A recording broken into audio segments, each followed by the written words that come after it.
Hi guys, you're welcome to another episode of Mailbox. On this episode of Mailbox, we'll be addressing different mails from different people from all over the world. My name is Adeshion and with me is Olawale.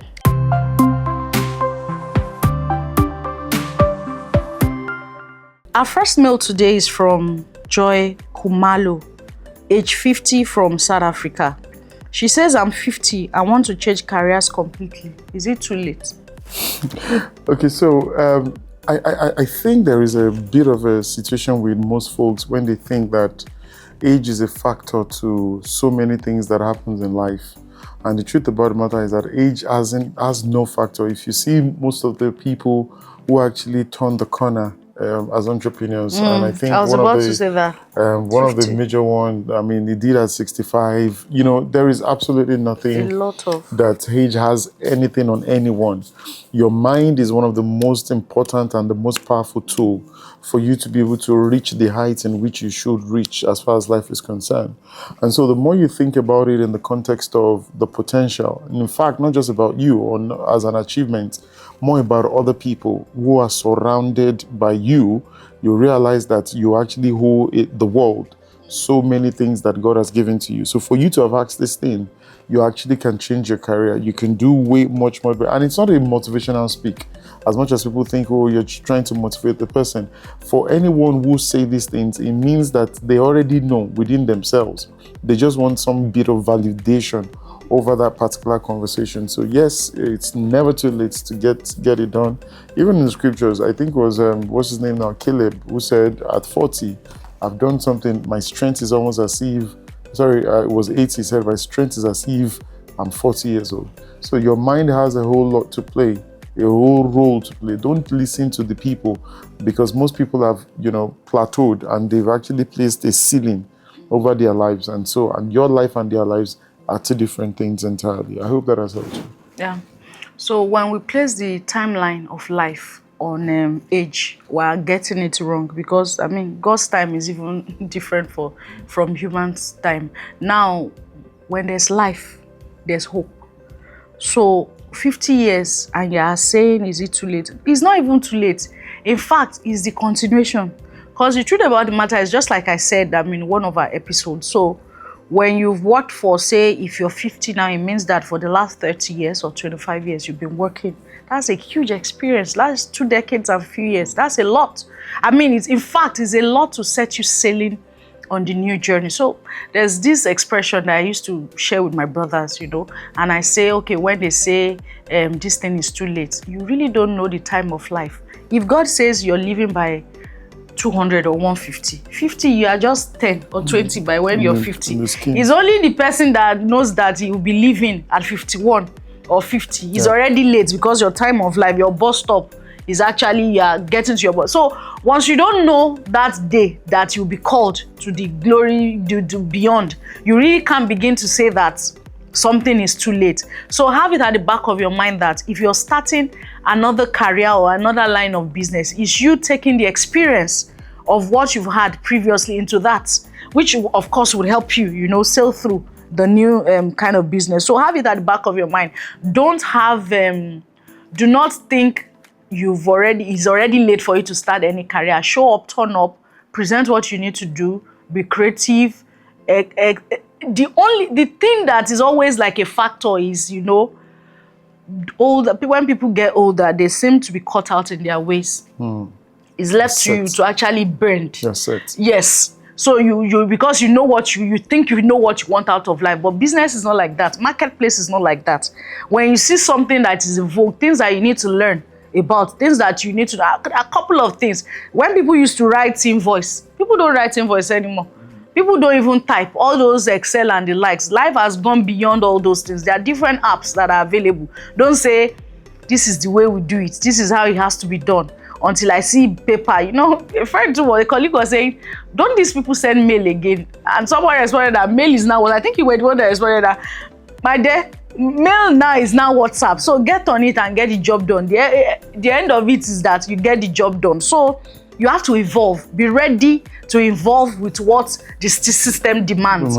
Once you can do that, the sky is just the starting point. So pretty much, that would be our response to you, Joy.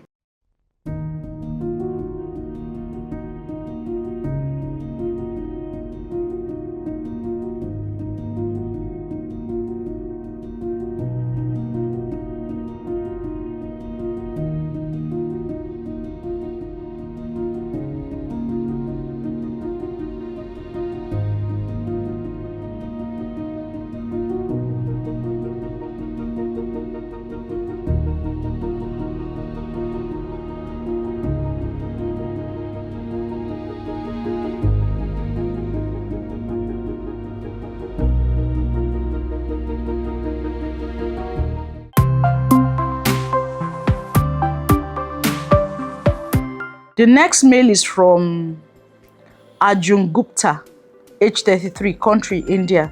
My in-laws are constantly interfering in our domestic decision. What do I do? So the thing is, I think from the way you spoke, or from what I read, you're from India, and so it's they have a certain culture where you have that particular conversation going on. Now, the most important people in any relationship is the man and the woman. Whatever it is you decide is what eventually happens. Whenever it is you decide that we do not want any kind of interference by anyone in our marriage, it is up to both of you to build a system that works around that particular conversation. It is not up to you to say you can do something about it. It is both of you that will decide. In fact, the scripture, that's the Bible, said something. It says, a man shall live and cleave. What that means is that you become one by cleaving. So your decision, whether somebody comes in, it might not necessarily even be your, what's it called now, your in-laws. It might even be an outsider. Whatever it is that you want must be a decision that both parties are taking in an exclusive manner, rather than it be one person saying that I'm going to fight for this thing, Right. that nobody will be involved in our marriage. Whatever, to what extent you want is what people will do to you in your marriage, so to speak. So basically you agree, all right, as to what it is that marriage becomes. It's up to both of you, really. Right. So in addition, so in-laws interference is also a function of how you hold brief, you know.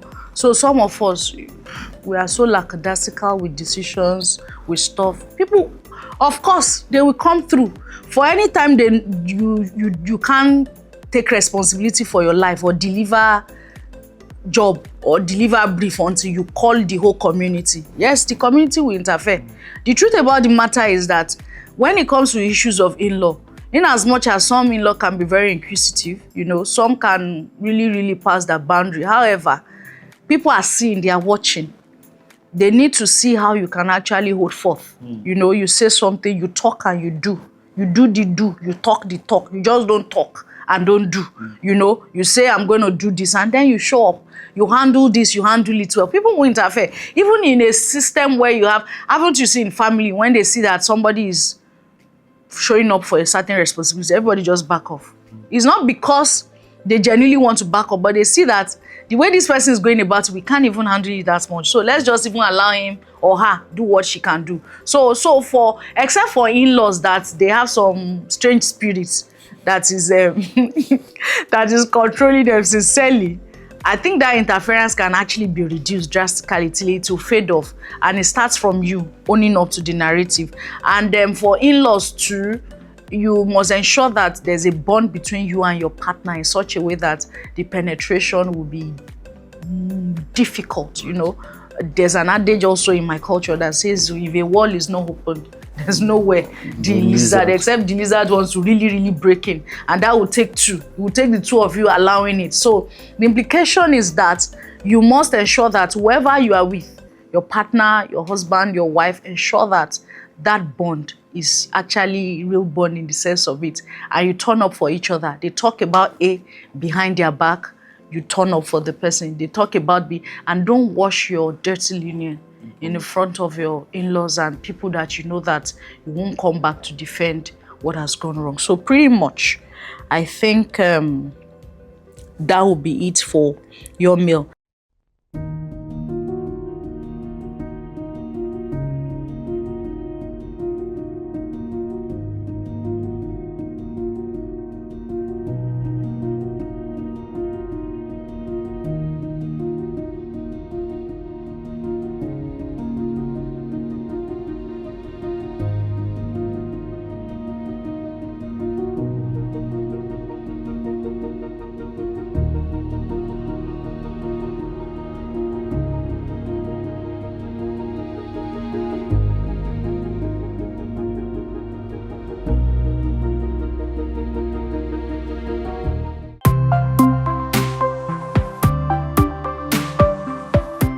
That will take us to our last mail on this episode from Italy, Isabel Rosie. She says, How do I know if I'm in love or just lonely? Okay, I think it's actually a really good question. And the reason why I say this is this.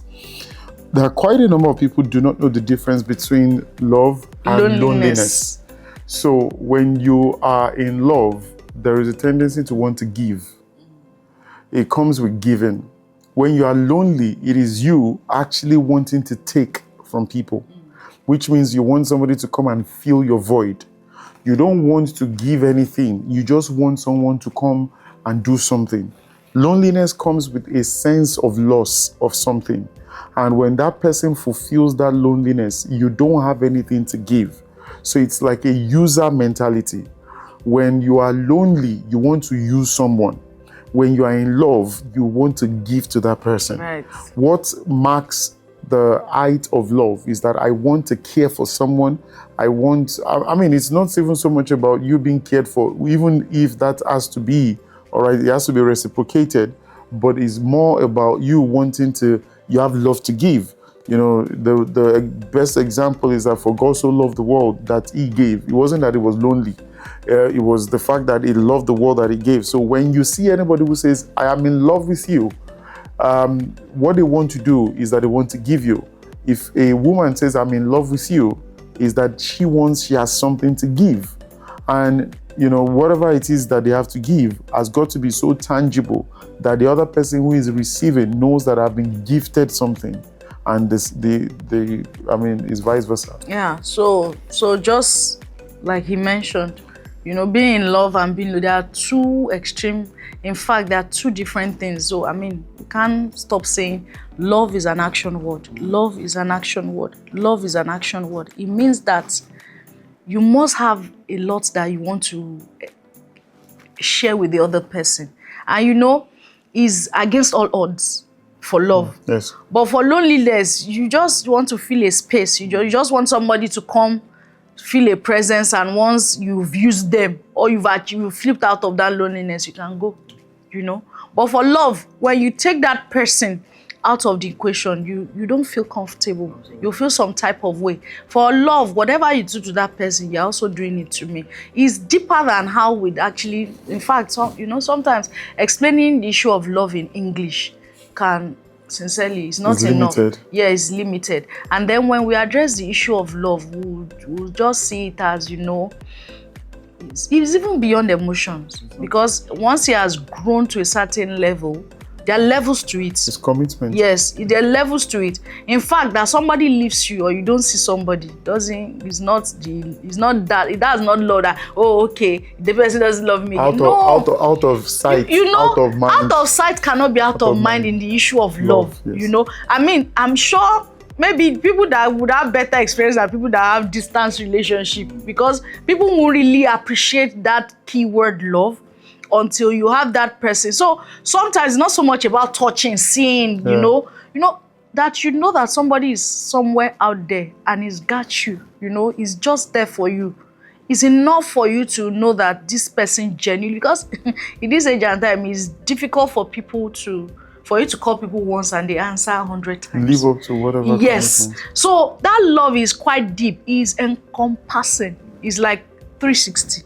Everywhere you go, anything you say, it doesn't mean you and that person won't fight. It won't mean that you people won't have different opinion about a certain situation. It doesn't mean that you people won't have issues, you know. But the fact that you have somebody that is top of mind for you, and it's not so much of a big circle.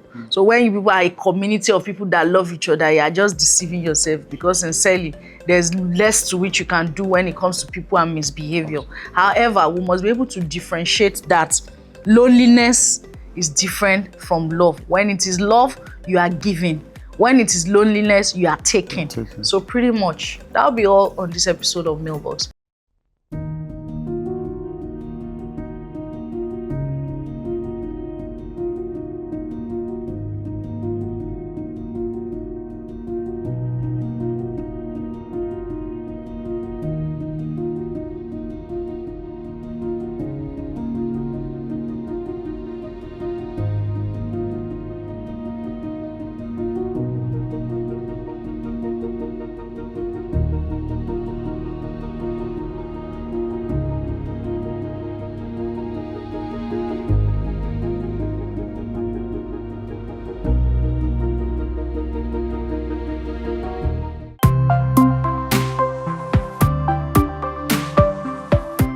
Till next time, my name is Adesho.